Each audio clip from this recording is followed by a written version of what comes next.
He is mad. Some get within him. Bind Dromio too, and bear them to my house. Run, master, run! This is some priory, in or we are spoiled. Be quiet, people. Wherefore throng you hither? To fetch my poor, distracted husband hence. How hath this possession held the man? This week he hath been heavy, sour, sad, but till this afternoon his passion never brake into extremity of rage. Not a creature enters my house. Then let your servants bring my husband forth. He took this place for sanctuary, and it shall privilege him from your hands, till I have brought him to his wits again, or lose my labor in a sin. I will attend my husband. Let me have him home with me. Be patient, for I will not let him, sir, till I have used the approved means I have. Depart, and leave him here with me. I will not hence and leave my husband here. Be quiet and depart. Thou shalt not have him. Justice, most sacred Duke, against the abbess. She is a virtuous and reverend lady. It cannot be that she hath done thee wrong. May it please your grace. Antipholus, my husband, who I made lord of me and all I had at your important letters, this ill day a most outrageous fit of madness took him. Once did I get him bound and sent him home, whilst to take order for the wrongs I went, that here and there his fury has committed, they fled into this abbey, whither we pursued them, and here the abbess shuts the gates on us. Therefore, most gracious Duke, with thy command, let him be brought forth and borne hence for help. O mistress, mistress, swift and save yourself. My master and his man are both broke loose. Bean the maids a row and bound the doctor, whose beard they have sang off with brands of fire, and ever as it blazed they threw him great pails of puddled myrrh to quench the hair. He mastered preaches patient to him, and while his man with scissors nickname him like a fool. And sure, unless you send some present help between them, they will kill the conjurer. Master and his man are here, and that is false. Thou dost report to us. Upon my life, I tell you true. I have not breathed almost since I did see it.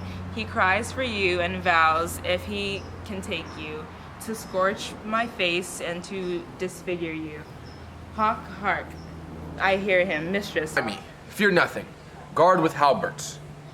It is my husband. Witness you that he is borne about invisible, and even now we housed him in the abbey here, and now he's there past thought of human reason. Justice, most gracious Duke, oh grant me justice, even for the service that long since I did thee, when I bestrid thee in the wars and took deep scars to save thy life.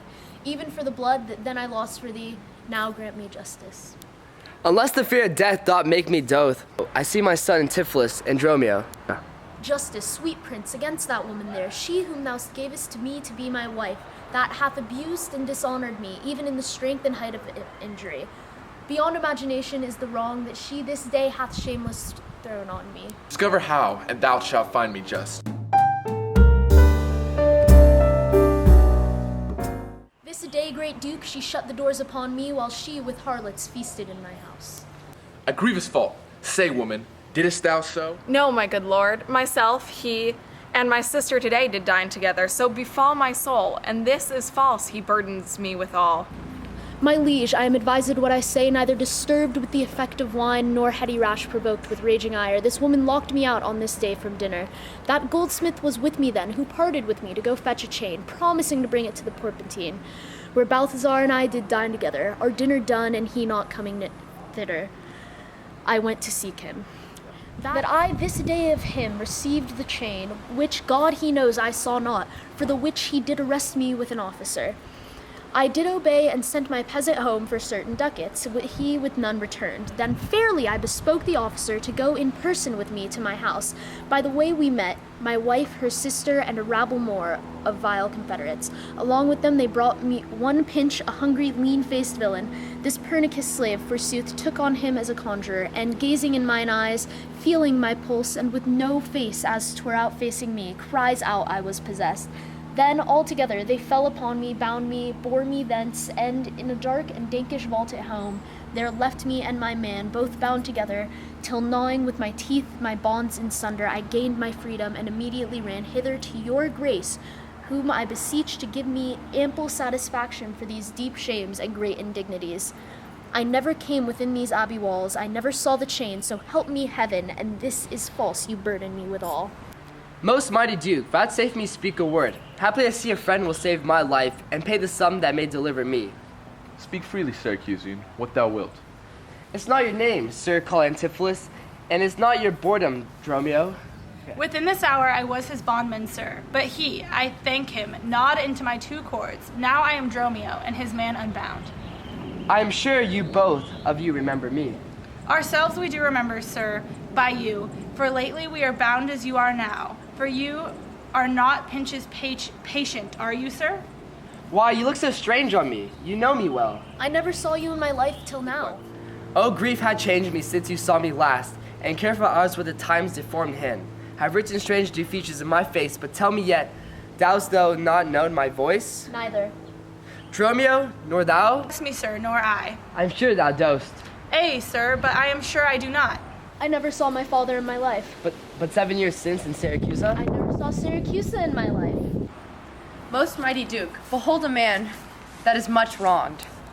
See 2 husbands, or mine eyes deceive me. One of these men is genius to the other.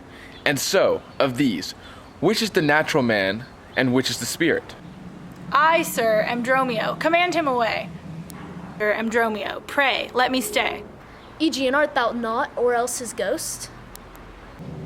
Oh, my old master, who hath bound him here? I will lose his bonds, and gain a husband by his liberty. Speak, old Aegeon.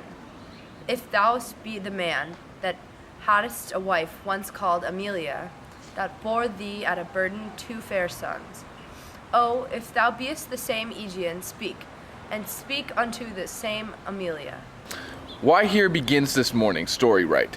These 2 Antipholus, these 2 so like, and these 2 Dromios, one is semblance beside her urging to her wrack at sea. These are the parents to these children, which accidentally are met together. If I dream not, thou art Amelia. If thou art she, tell me, where is that son that floated with thee on the fatal raft? By men of Opimium, he and I and the twin Dromio all were taken up. But by and by rural fishermen of Corinth by force took Dromio and my son from them. And they left me with those of Ebnium. And became of them, I cannot tell. To this I fortune that you see me in. Antipholus, thou canst from Corinth first. No, sir, not I. I came from Syracuse. Hey, stand apart. I know not which is which. I came from Corinth, my most gracious lord. And I with him. Which of you 2 did dine with me today? I, gentle mistress. And are not you my husband? And so do I, yet did she call me so. I sent you money, sir, to be your bail by Dromio, but I think he brought it not. No, none by me. Buckets I received from you, and Dromio my man did bring them me. I see we did still meet in each other's man, and I was taken for him, and he for me, and thereupon these errors arose. These ducats pawn I for my father here. Father hath his life. Renowned Duke, vouchsafe to take the pains to go with us into the abbey here. Keep us company, and we shall make full satisfaction. 35 years have gone in travail. You, my sons, till this present hour, my heavy burden near is delivereth. And go with me. After so long grief, much nativity. With all my heart, I'll gossip at this feast. We came into the world like brother and brother, and now let's go hand in hand, not one before another.